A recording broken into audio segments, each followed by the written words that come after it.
রানাঘাটে মর্মান্তিক ঘটনা। ট্রাইব্যুনালে আবেদন করতে এসে মৃত্যু হল নদিয়ার হাঁসখালির গাড়াপোতা এলাকার বাসিন্দা জীবন কৃষ্ণ বিশ্বাসের। পরিবার সূত্রে জানা গিয়েছে তার নিজের নাম ও বিবাহিত এক মেয়ের নাম ভোটার তালিকা থেকে বাদ পড়ে। সেই সমস্যার সমাধান করতে বৃহস্পতিবার ভোরে বাড়ি থেকে বেরিয়ে রানাঘাটের মহকুমা শাসকের দপ্তরে ট্রাইব্যুনালে আবেদন জানাতে আসেন তারা। অভিযোগ, দপ্তর চত্বরে নথিপত্র গোছানোর সময় আচমকাই অসুস্থ হয়ে পড়েন জীবন কৃষ্ণবাবু। সঙ্গে থাকা পরিবারের সদস্যরা তাকে দ্রুত উদ্ধার করে নিয়ে যান রানাঘাট মহকুমা হাসপাতালে। সেখানে চিকিৎসা চলাকালীন চিকিৎসকেরা তাকে মৃত ঘোষণা করেন। এই ঘটনায় শোকের ছায়া নেমে এসেছে পরিবার এবং এলাকায়।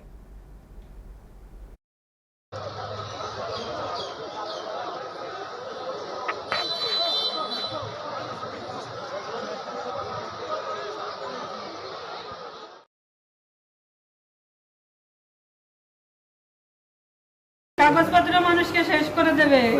বাবা হাঁটতে পারে না ঠিক মতো, এখন কাগজপত্র জমা দিতে হবে, কি করব? হ্যাঁ, ঠিক মতো হাঁটতেও পারে না, তাকে নিয়ে আজকে কাগজপত্র জমা দিতে হয়েছে। তা 65 বেশি হবে। কোনো কষ্ট হয়ে যায় বলে ওনাকে একটু বসিয়ে রেখেছিলাম, কষ্ট হয়ে গেছে বলে। তারপরে এরকম উৎসাবাদে পড়ে গেছে,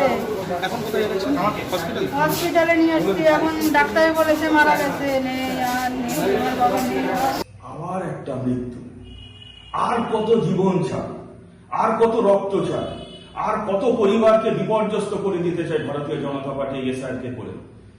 আবার ট্রাইব্যুনালে আমাদের সাংগঠনিক জেলায় প্রায় 70-66 বছরের মানুষ জীবন কৃষ্ণ বিশ্বাস, তিনি ডিলিটেড হয়ে গেছিলেন। অ্যাপ্লিকেশন করেছেন ট্রাইব্যুনালে, অনলাইন করেছিলেন। তারপরে হার্ড কপি রানাঘাট এসডি অফিসে জমা দিতে এসে অসুস্থ বোধ করেন। তারপরে তাকে হসপিটালাইজ করা হয় পার্শ্ববর্তী আনুলিয়া হসপিটালে এবং সেখানে মৃত্যুর কোলে ঢলে পড়েন। আর কত মৃত্যু চাই এই ভারতীয় জনতা পার্টি, এই বাঙালি বিদ্বেষী, এই বাংলা বিদ্বেষী ভারতীয় জনতা পার্টি।